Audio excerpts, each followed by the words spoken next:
Welcome to Conversations, Season 2 of the MTA podcast series, a weekly audiocast featuring interviews with leading investment strategists, geopolitical experts, and other key thought leaders, brought to you by the Market Technicians Association.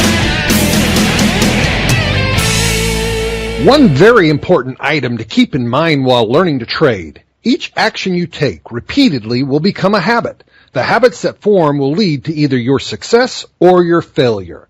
Tuesday, June 14th, 2011. This is Conversations, the official MTA podcast. And today's guest is Leslie Jouflas. Leslie is the founder of TradingLiveOnline.com, an educational website and live trading room where traders learn real-time trading skills.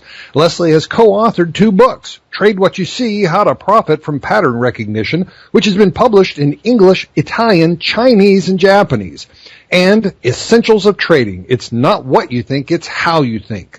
She also has published articles for such publications as Trader's Journal, Active Trader, and technical analysis of stocks and commodities.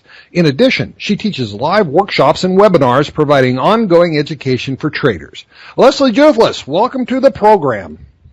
Hi, Ed. Thank you so much. I'm excited to be here, and thank you for inviting me. Oh, well, thank you for taking the time to join us. We're real excited to have you today. I know you've got some very unique approaches that I've been dying to learn more about and share with our listeners. But before we get there, we always start with a little personal history. We got to find out, who are we talking to? So give us a little background on you before technical analysis. Maybe where you grew up, where you went to school, what sort of employment you had before TA. Let's just start there. Okay, it sounds great. Well, I started trading in 1996, and I grew up and I've been in the Seattle area most of my life. And I was actually flying for an airline when I became interested in learning to trade. And it was in about the mid-90s, and like a lot of people, there was a big bull market going on, and I was very curious about it, and I was curious if people were really making money.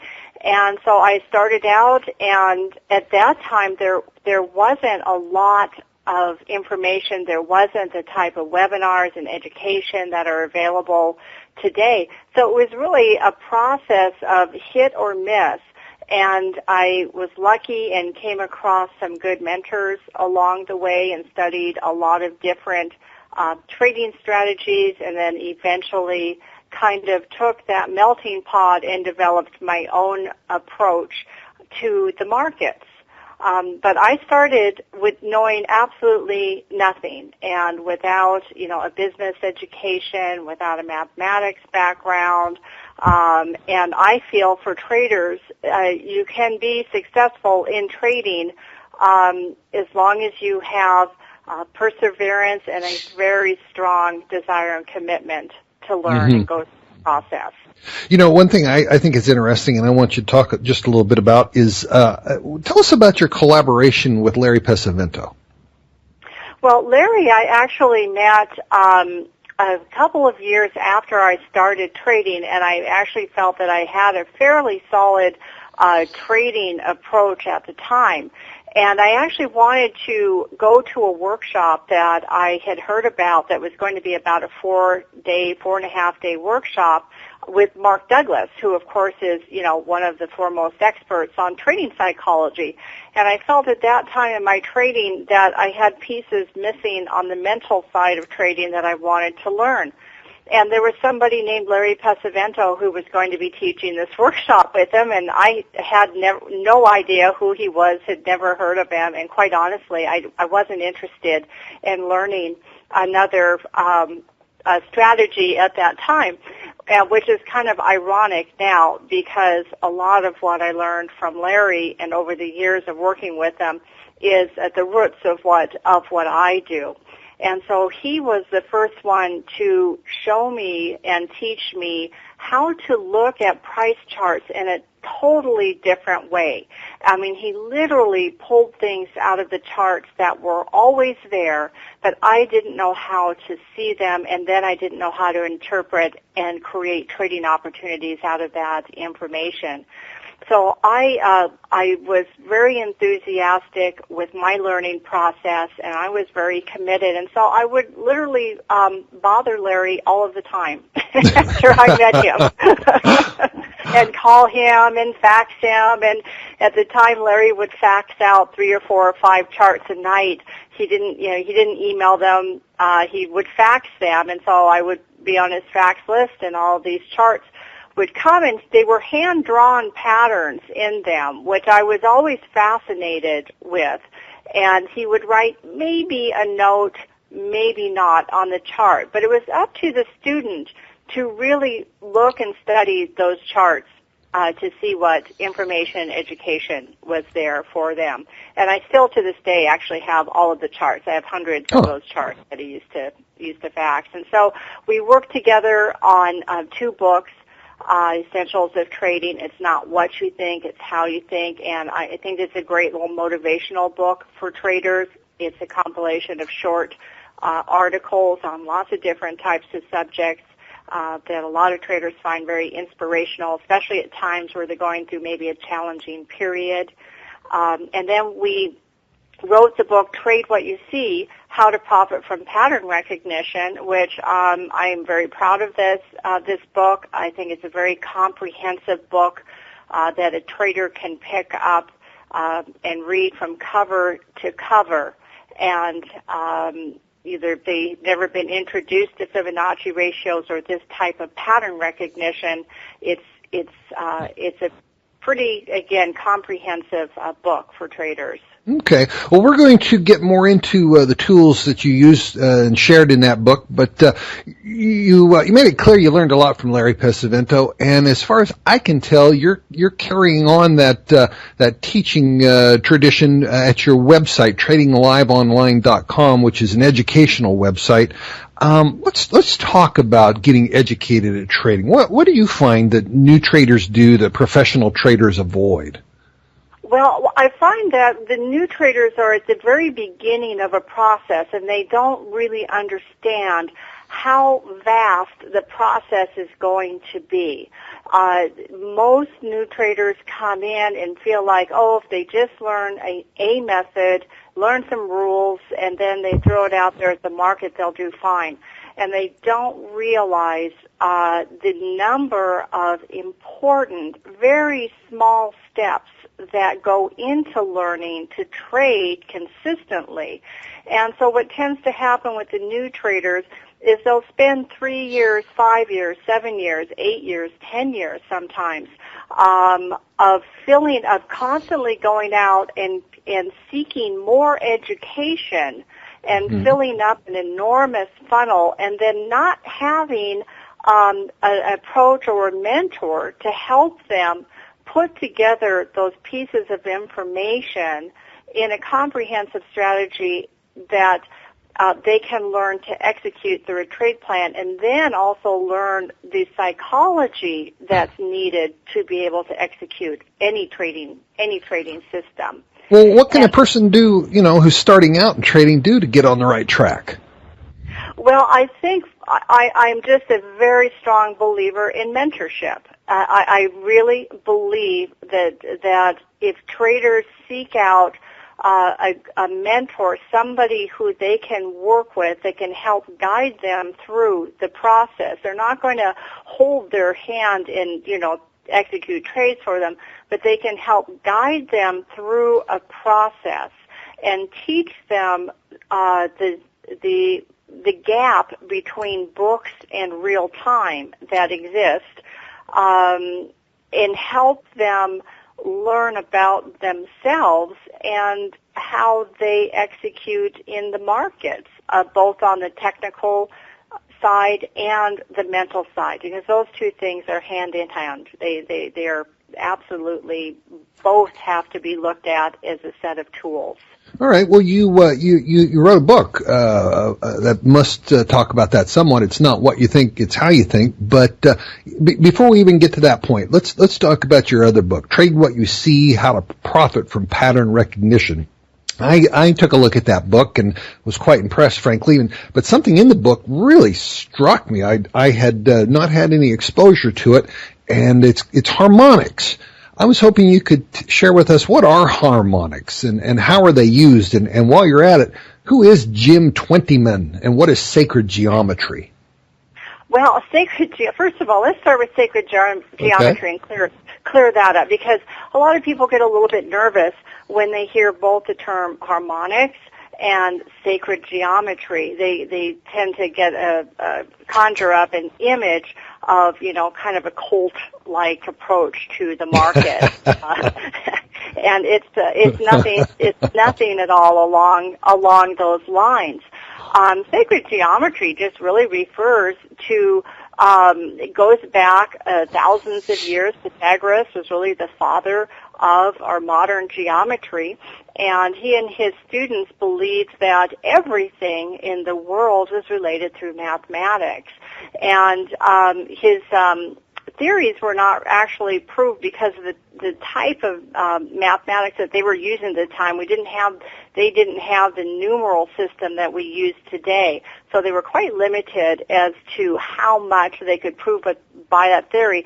But they did do the basis of the work that went into later mathematicians such as Fibonacci, then bringing to the world the use of the numeral system so that mathematics could advance.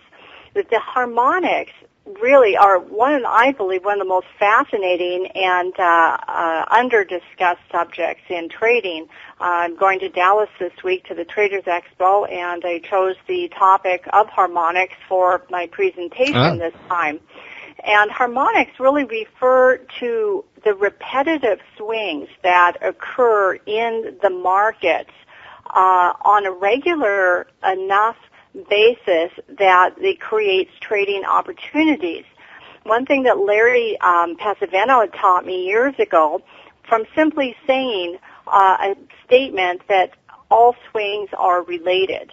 It took me a long time to study and figure out what he meant by that, but all swings are related because the markets are constantly in a process of either a contracting process and then an expansion process and back to a contracting And tell us what that means. Well, a contracting process is when ranges start to narrow. You might see trading ranges start to form. If there's been a previous trend, it might be some consolidation type patterns that traders are familiar with are forming, such as maybe triangles, flags. Those are a type of contraction. But the expansion phases follow the contracting phases. And this is a form of, you can think of it as vibrations, such as taking a large object, say a large rock, and dropping it into a pool of water. Now, depending upon the size of the rock, the size of the pool of water, and the depth is going to determine the size of the ripples that then expand out. And the markets move very much in this fashion. And to me, the markets are nothing more than energy. And they're energy because it's a manifestation of the input of all of the traders that are, they're casting their votes every day in the markets. And there can be events such as economic announcements that can cause larger ripples. There can be very quiet periods where the market is spending time coiling, going into that contracting phase. Those coiling phases, I think, are very, very interesting. You can kind of think of something winding up very tightly and then, like a spring, and then eventually having a large move, expanding out of that coil. And so it's part of these cycles, and the swings are always related in both the contracting and the expanding phases.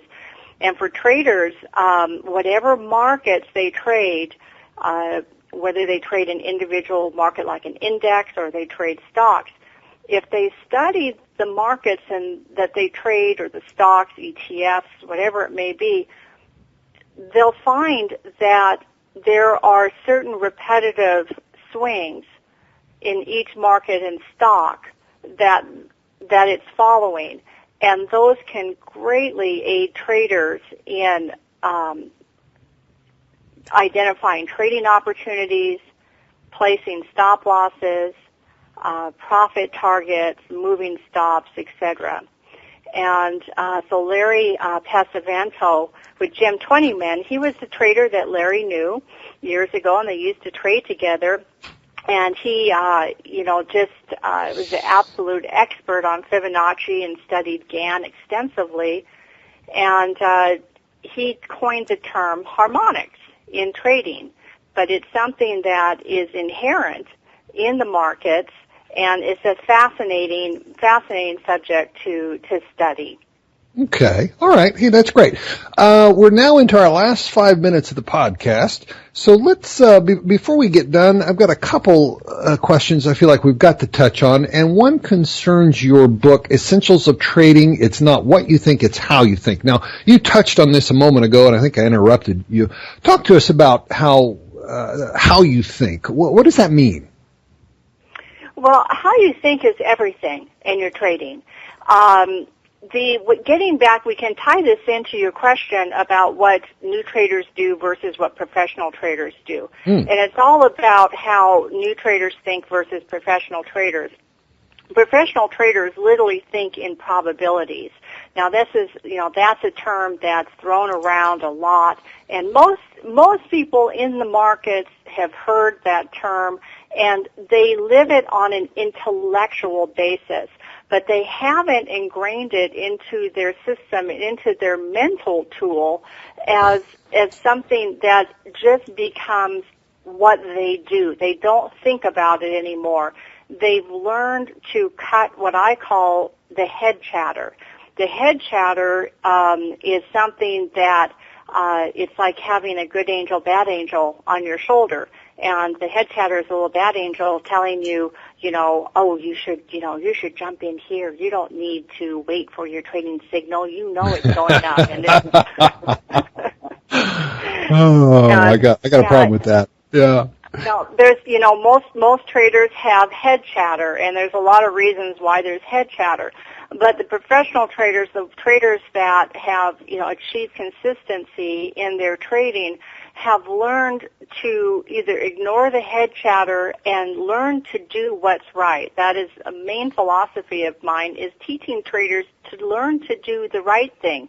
And learning to do the right thing in trading is complicated, because when you do the right thing in trading, it doesn't always produce a positive result.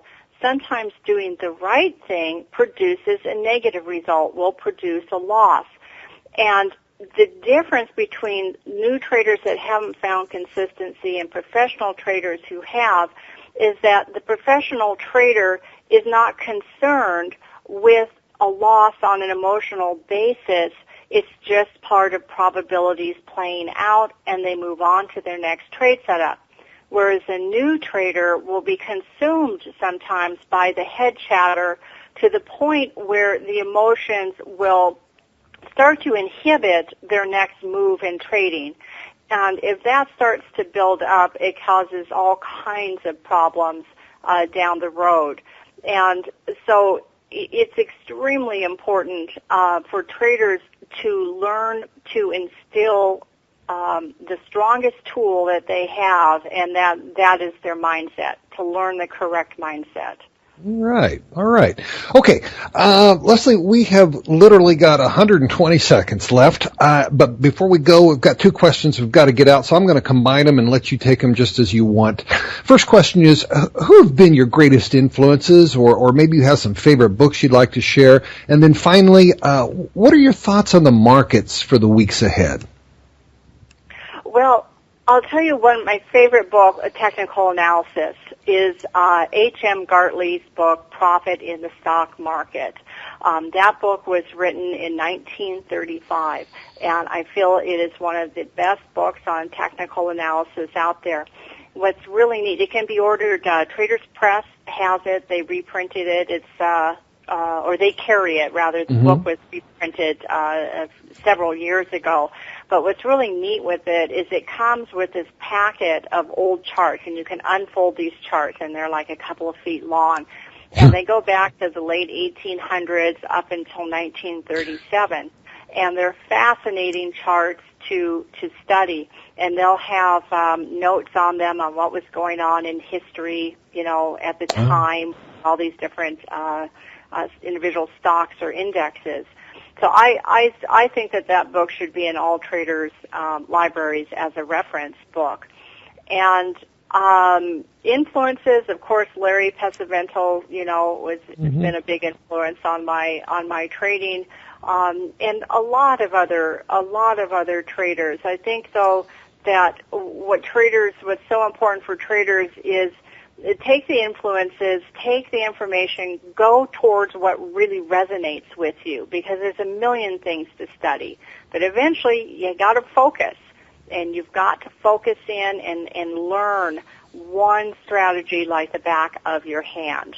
And that's when you can start to learn to consistently think in probabilities and learn to apply a trading strategy. Okay, all right. Leslie, it's been great having you with us today. Is there anything else you'd like to mention before we go? No, if anybody hears this before I get to Dallas, feel free to come see me at the presentation in Dallas, and feel free to come visit me at the website. And I'm happy to give anybody a guest pass into our trading room. Oh, that's great. That's super. All right. So today's guest has been Leslie Jouflas, and that wraps up this week's MTA podcast. From SeattleTechnicalAdvisors.com, I'm Ed Carlson, and our recording engineer in New York City is Shane Squark. Say goodbye, Shane. So long, everybody. All right. Let's keep our stops tight. Good day.